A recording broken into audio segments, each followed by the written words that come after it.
Quieres, si es posible, y no importa si es posible abolir el sufrimiento, el placer como lo entiendes, eso no es una meta, eso es para nosotros nuestro fin, un estado que pronto hace del hombre algo ridículo y despreciable, lo que hace deseable que perezca. La disciplina del sufrimiento, del gran sufrimiento, ¿no sabes que es esta disciplina sola la que ha creado cada elevación de la humanidad hasta ahora? Esa tensión del alma en la desgracia, que cultiva la fuerza, su terror ante la visión de una gran destrucción, su inventiva y valentía para soportar, resistir, interpretar y lo que sea de profundidad, misterio, máscara, espíritu astuto y grandeza, se le ha otorgado a través del sufrimiento. A través de la disciplina del gran sufrimiento en el hombre, en la criatura y el Creador están unidos. En el hombre hay materia, fragmento, exceso, arcilla, barro, locura, caos, pero en el hombre también hay creador, escultor, la dureza del martillo, el espectador divino y el séptimo día. ¿Entiendes esta antítesis? Aquello que se forma, se rompe, se forja, se desgarra, se quema, se templa, se refina, aquello que tiene que sufrir y debería sufrir. Hay problemas más altos que los problemas del dolor y el placer, y toda filosofía que trate solo de ellos es un pedazo de ingenuidad. Esta profunda percepción de Nietzsche es un reflejo preciso sobre la naturaleza y la necesidad del sufrimiento humano. Nuestras mentes no están construidas para un constante flujo de facilidad, placer y autoindulgencia. De hecho, el estrés y la dificultad están casi implicados en la función de la felicidad para el ser humano. Según Nietzsche, es el sufrimiento profundo el que define el placer más profundo, es la elevación del espíritu y del ser. Nietzsche explica que esta dualidad necesaria está presente en la misma naturaleza de la psique humana, que el hombre es caótico y ordenado, y como tal, el caos da lugar a un mundo de potencial, pero es la dureza del martillo la que da forma a las nobles cualidades típicas del hombre superior.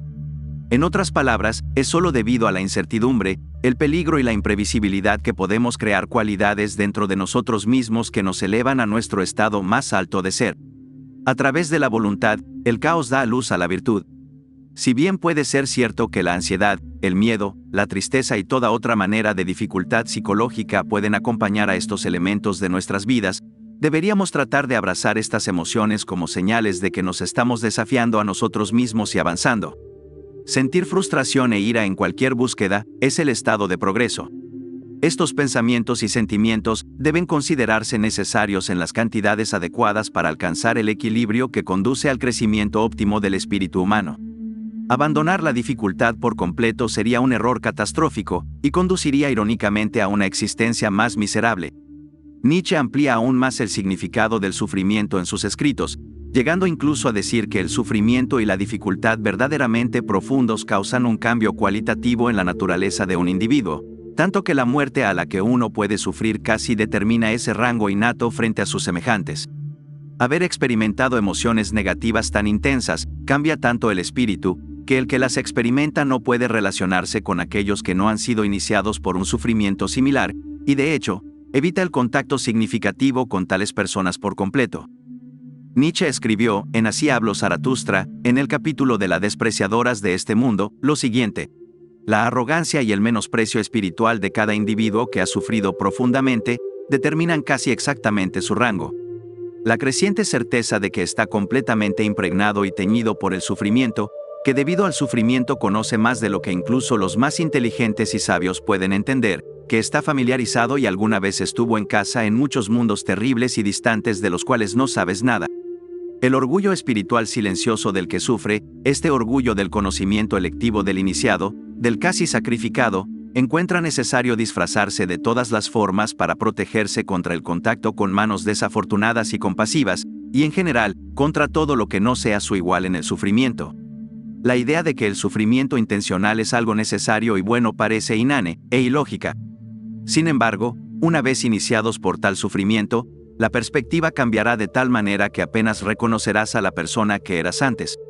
La mente débil se descompondrá inicialmente, parcial o completamente, y si ésta no cede a la gratificación inmediata, se reconstruirá como algo más resistente, más fuerte y de mayor calidad. Una calidad que solo necesita ser probada una vez más para demostrar su fuerza. Después de alcanzar una mente capaz de soportar el sufrimiento, así como el sentido interno de paz y orgullo que lo acompaña, el iniciado mira al hombre suave y no probado con desprecio, ya que ahora habla con una lengua que solo los fuertes pueden entender.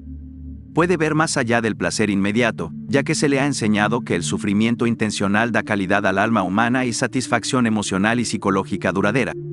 Con esta nueva perspectiva, el hombre encaminado al sufrimiento orientará su vida en torno a verdaderos y efectivos esfuerzos hacia la felicidad, independientemente de las consecuencias a corto plazo.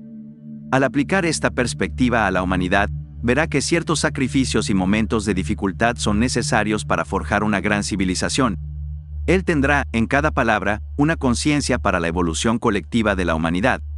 Esta perspectiva superior, que vive fuera del dolor y el placer, es quizás la cualidad más notablemente ausente en la población actual. Ya no somos caracterizados como pioneros de tierras extranjeras, víctimas de los caprichos de la enfermedad en la naturaleza, soldados de guerra, o el pueblo elegido de Dios. Ya no tenemos ninguna razón inherente para el propósito o el sufrimiento otorgado por nuestros ancestros. Como tal, nos enfrentamos al problema de tener que encontrar nuestro propio propósito, nuestra propia vocación. Sin embargo, la mayoría no encuentra, ni siquiera intenta, encontrar tal propósito. Como resultado, lo que caracteriza la lucha moderna es una evitación crónica del dolor y una búsqueda habitual de placer superficial y adormecedor en todas las formas concebibles, en una palabra, escapismo. Obviamente, este modo de existencia conlleva un costo elevado, y es la erosión de nuestra capacidad para soportar el sufrimiento necesario. Debido a su cobardía interna y su miedo al dolor, el hombre común de hoy se comporta de manera tal que mitiga la mayor cantidad posible de fricción emocional. Se retrae de cualquier carga de responsabilidad y no puede concebir expresar una opinión moral original fuera de lo que se perpetúa en sus círculos sociales actuales. Porque a los ojos de este tipo de hombre, crear conflicto es firmar su destino. Subconscientemente consciente de su estado bajo y débil, pero nunca dispuesto a enfrentarlo, permanece un devoto fanático de una religión de analgésicos y opioides culturales, y al ser desafiado por su vida patética, la defiende con indignación apropiada para alguien con tan débiles fundamentos psicológicos. Como resultado, el hombre débil y emocionalmente frágil está entre los mayores enemigos de la verdad y la filosofía. La capacidad de participar voluntariamente en la dificultad y el esfuerzo puede incluso afectar la precisión con la que entendemos la realidad misma. El proceso de aprendizaje suele ser el proceso de dejar ir más ideas a favor de nuevas. Sin embargo, cuando tales ideas constituyen parte del marco perceptual por el cual entendemos el mundo, tendemos a apegarnos a ellas y formar parte de nuestra identidad alrededor de ellas. Como tal, cuando estas creencias fundamentales son amenazadas con ser falsas, aquellos sin una constitución para el sufrimiento pueden fácilmente volverse delirantes en su huida del dolor y negarse a pensar en el asunto por completo. En palabras de Nietzsche, algo podría ser verdadero, aunque al mismo tiempo dañino y peligroso en grado sumo. De hecho, podría referirse a la naturaleza fundamental de la existencia que un conocimiento completo de ella destruiría a uno, de modo que la fuerza de un espíritu podría medirse por cuánta verdad podría aceptar. Más claramente, en qué grado necesitaba ser atenuado, velado, dulcificado, embotado y falsificado. Más tarde, en el mismo libro, Nietzsche aborda la voluntad de ignorancia. Esta misma voluntad es servida por un impulso aparentemente antitético del espíritu, una decisión repentina por la ignorancia, por el cierre arbitrario, un cierre de las ventanas, una negación interna de esto o aquello, una negativa a dejarlo acercarse, una especie de postura defensiva contra lo que puede ser conocido, una satisfacción con la oscuridad, con el horizonte cerrado, una aceptación y aprobación de la ignorancia, todo esto siendo necesario según el grado de su poder para apropiarse, su poder digestivo, por hablar en metáfora, y de hecho el espíritu se asemeja más a un estómago que a cualquier otra cosa. Nuevamente, en el mismo libro, Nietzsche continúa escribiendo que es más cómodo para nuestro ojo reaccionar a un objeto particular produciendo de nuevo una imagen, que a retener lo nuevo y diferente en una impresión. Lo último requiere más fuerza, más moralidad. Oír algo nuevo es difícil y doloroso para el oído. Por esta razón, se nos dificulta escuchar y prestarle atención a la música que no estamos acostumbrados a escuchar. Como tal, el cobarde y su estómago débil, a menudo son poco receptivos a la verdad y permanecen en un estado infantil de inmadurez, incapaces de aceptar que su capacidad para entender el mundo es limitada y sus comprensiones probablemente sean falsas.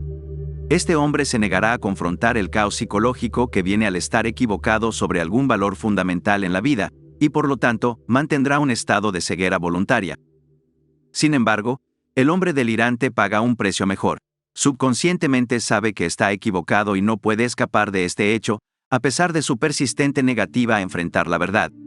Como tal, el estado psicológico del cobarde se convierte en uno de agitación interna, inquietud y frustración hasta que enmienda sus creencias. Su mente permanecerá en un estado de conflicto, lo que probablemente dé lugar aún más a enfermedades psicológicas.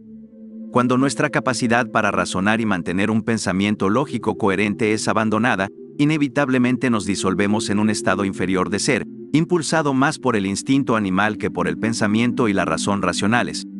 Para resumir, por lo tanto, una evitación del sufrimiento en el sentido psicológico puede disgregar el poder superior del hombre y su capacidad divina de pensamiento racional y dejar solo sus instintos cobardes. En mi opinión, una regresión en la evolución del hombre. Pues, ¿cuál es la cualidad definitoria del hombre sino su capacidad para la razón moral y lógica? Ser un cobarde ante la verdad es atacar su propia esencia como ser humano. En contraste, por lo tanto, se puede decir que enfrentar voluntariamente el sufrimiento necesario es proteger la más alta calidad del hombre, su capacidad divina para el pensamiento racional. Al participar en la vida de esta manera valiente, el hombre superior podrá corregir rápidamente su visión del mundo con cada verdad recién aprendida. Discernirá lo que debería integrarse en su visión del mundo, no en función del mérito del malestar y el dolor a corto plazo, sino más bien en función de la calidad y precisión de la idea en sí misma. Con el tiempo, su mente se volverá como el acero. Cada idea será respaldada por un marco de hierro de comprensión. Todo tendrá sentido, y desde esta perspectiva superior, el hombre verá claramente su camino necesario ante él, y por virtud de su fortaleza mental, lo recorrerá. Para terminar, cito a Nietzsche: el hombre sufre tanto tiempo y tan profundamente antes de que logre descubrirse a sí mismo y encontrar la alegría, como una planta de la tierra antes de que llegue a la luz del sol.